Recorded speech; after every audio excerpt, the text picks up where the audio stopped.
Because if I decide that I'm no longer worshiping God because I'm tired, that's when I'm like, when is this salvation going to happen? When is this deliverance going to happen? God, when are you going to deliver me? Like, last, you have the power to do that.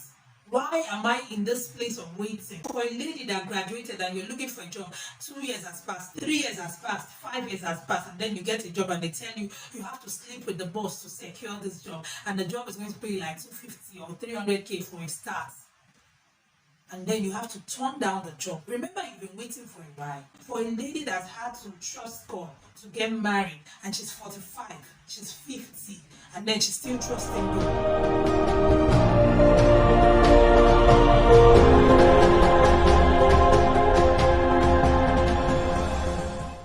Hello there, you're welcome to Let's Talk with Chisholm, and today we're talking about the mystery of waiting. Yeah, if this is your first time on my channel, this is Let's Talk with Chisholm, and we talk about youth-related matters, contemporary issues, day-to-day activities, but we look at it from a Christian perspective. If you like this video, please give us a thumbs up and subscribe if you have not subscribed. Please click the subscribe button. Thank you. As I said, we're talking about the mystery of waiting. For someone who has not been through a dear waiting season where you have to wait on God and trust God for something desperately, waiting might just seem like standing on a queue and waiting for your turn. Last, you reach your turn, right? But no, that's not what waiting is.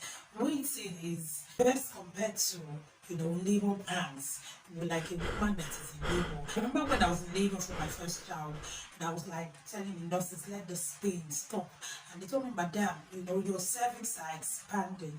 Until it expands, the baby is not coming forth. So I understood that the pain was necessary for the baby to come forth. The pain of waiting is likened to the pain of a woman in labor. You feel so much pain and you just feel like, let it stop. That's what it feels like. My definition of waiting is withstanding difficulty amidst indefinite timing in hope of glory.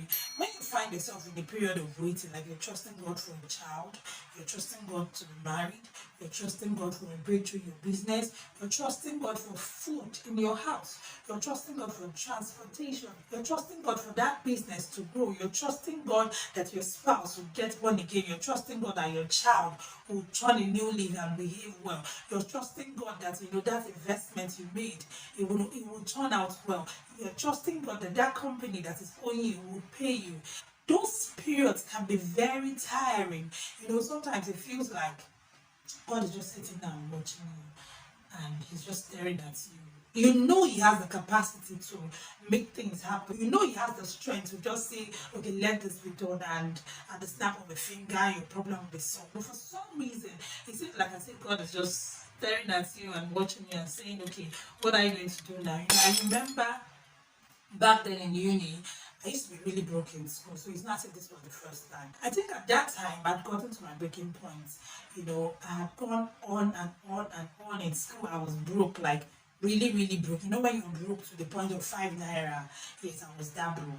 I remember I would drink garri with salt because there was no money for sugar and there was no sugar. Of course, milk was a luxury. I would drink garri with salt, I would boil rice, there was no tin tomato. I would cook it with curry and maggi, and then it would look like fried rice, that kind of thing, window rice. So I would just eat it like that. And these modern universities, you have water, you have all these basic amenities. Back then in school, there was no water. So we have to go to the borehole and buy water, right? I didn't have money to the point of water to pay. It was that bad. I had a neighbor by name Shibuzo. So I walk up to her and I'll tell her, Shibuzo, I beg, if you find me 5 naira, if you find me change. I'm not talking like 1980. I'm talking 2006. It's not as if it has been that far. 2006, I was that broke, a young girl and a fine girl. If I wanted to do boyfriend, it would have been difficult, right? But I was begging for 5 naira, and I'll beg with style. When you beg somebody with style, I didn't want her to know that I was broke. So I'll tell her, babe, you get change, I won't buy water. So she would just give me, and I'll go and buy water. And it went on for a while. So a particular day I came back from school, I was like, I'm done. I'm not having this anymore. I'm just having from one boyfriend that would sort all my needs out. The last time I was living with the guy, that was my thoughts at the time. And I cried. I cried my eyes out. I cried to the point that I slept off. When you cry seriously and then you sleep off like a child, that was basically what happened to me. I cried till I slept off. And then I woke up and I realized that that day was the fellowship day. So I picked up my Bible and I went to fellowship. I forgot that I made up my mind I was not serving God anymore. That I was just having for a boyfriend to take care of me. And then I came back from church, came back to my problems. And I remembered that I decided I was not going to serve God anymore. And God said to me that God is God. No matter what happens, even if you choose not to serve him anymore, he still remains God. He does not diminish in any way. So last now, make you still lose if I choose not to serve God anymore. So at that point, I decided no matter the situation I find myself in, I would not think about leaving God or walking away. Waiting is one of the most difficult things to do because you're just waiting and the time is indefinite. God doesn't really come to tell you, okay, at this point, this is when it's going to end. I'm just imagining Joseph when he was going through, from slavery to being a servant in Potiphar's house to being in dungeon for how many years. I don't think he knew the timing, so he was just waiting. And I'm sure Joseph would have been like, I've been serving God, I've been trusting you, God, I've been worshiping you. Like, I did not soil my hand, I did not sleep with my master's wife. Why would you, repay me like this? I'm just thinking about David right now. After someone had anointed him, he was chased from one place to another. Saul was trying to kill him. And he would have been like, all I did was save my people, from the hands of the Philistines. I've done nothing wrong. Sometimes it feels like that, and you're waiting, and it seems like, why is God making me go through this? I don't know if that kind of thought has ever crossed your mind and you're like wondering, God, why do you make us go through this waiting season? Well, I found the answer in Romans chapter 8, verse 29. It says, God knows what he's doing. From the very beginning, he decided from the outset to shape the lives of those who love him along the same lines as the life of his son. His son stands first in the line of humanity that he restored. What this place is saying is that God is deliberate about making us to conform to the image of his son. Jesus Christ learned obedience through what he suffered. Jesus Christ, while he was on earth, was full man and he was full God. But God had to make him go through that phase of suffering so I could learn obedience. And the same thing applies to us. God is intentional about making us to conform to become like his son. So that's why he makes us go through this waiting season. Let's also take a look at verse 22 down, reading from Message translation. It says, all around us we observe a pregnant creation. The difficult times of pain throughout the world are simply birth pangs. But it's not only around us, it is within us. The Spirit of God is arousing us. Within, we are also feeling birth pangs. These sterile and barren bodies of ours are yearning for full deliverance. That is why waiting does not diminish us in any way. Than waiting diminishes a pregnant mother. We are enlarged in the waiting. We are enlarged in the waiting. You get that? We are enlarged in the waiting. So the whole essence of waiting is to enlarge us. That's the whole essence of waiting. Now, it sounds cool, right? It sounds very nice, God is trying to enlarge me. God is trying to, bring me to that point to become like Jesus. It sounds very nice. But for a woman that has had to hold on to God and trust God for the fruit of the womb for 20 years, trust me, it's not easy. For a lady that's had to trust God to get married and she's 45, she's 50, and then she's still trusting God, it's not easy. For someone that is doing business like me, and then you're making bread and you see your mates are making more profit because they are using bromates, and you tell yourself, I will not soil my hands, and then you don't make as much profit as every other person. Trust me, that season is not a palatable one. For a lady that graduated and you're looking for a job, 2 years has passed, 3 years has passed, 5 years has passed, and then you get a job and they tell you you have to sleep with the boss to secure this job, and the job is going to pay like 250 or 300k for a start. And then you have to turn down the job. Remember, you've been waiting for a while. It's not easy. It's not easy. Going through this waiting season is not easy, but the Bible tells us that it is for a reason. It's allowing us to go through it so He can expand us. There is an enlargement that is happening inside us because all things work together for good of those that love God. I think this Romans chapter 8 just basically talks about waiting. So if you're going through a season that that you're waiting on God and you're trusting God, you might want to read this chapter by yourself. Romans chapter 8. Let's read verse 28. I'm reading from King James Version. It says, and we know that all things work together for good of them that love God and are called according to his purpose. All things, including the good, the bad, the ugly, all things. Even me that is saying it, me I not say, I've been through times of waiting, and those times are not funny.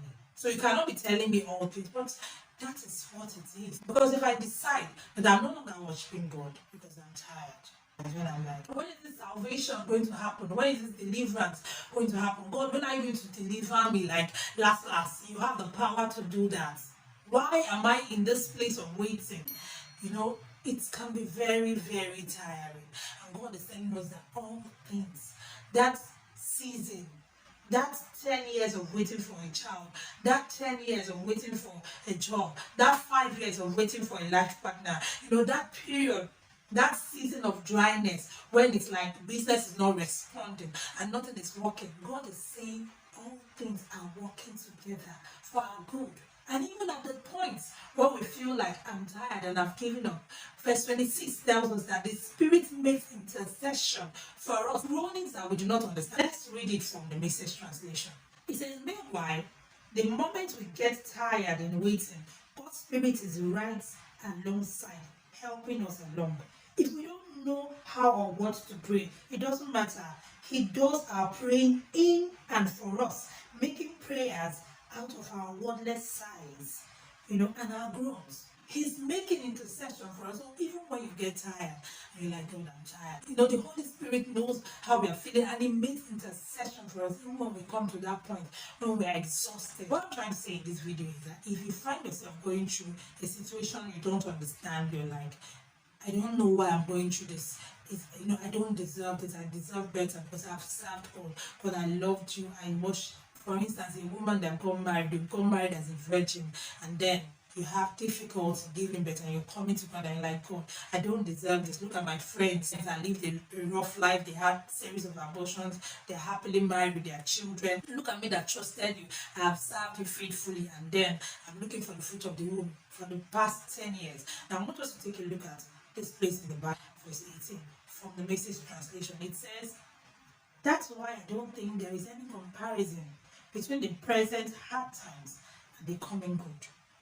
King James says, for I reckon that the suffering of this present time are not worthy to be compared with the glory that shall be revealed in us. I don't know how to explain it, but all I can say is hold on. Yeah, that's all I can say. Hold on. If you don't know what to hold on to, then just hold on to God's word.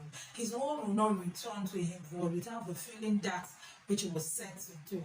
Remember, this waiting season is causing an enlargement to happen inside of you. God is conforming us to become like his son. So that's the reason for that waiting season. God is not wicked. He's not trying to just make you feel bad. He's working out character.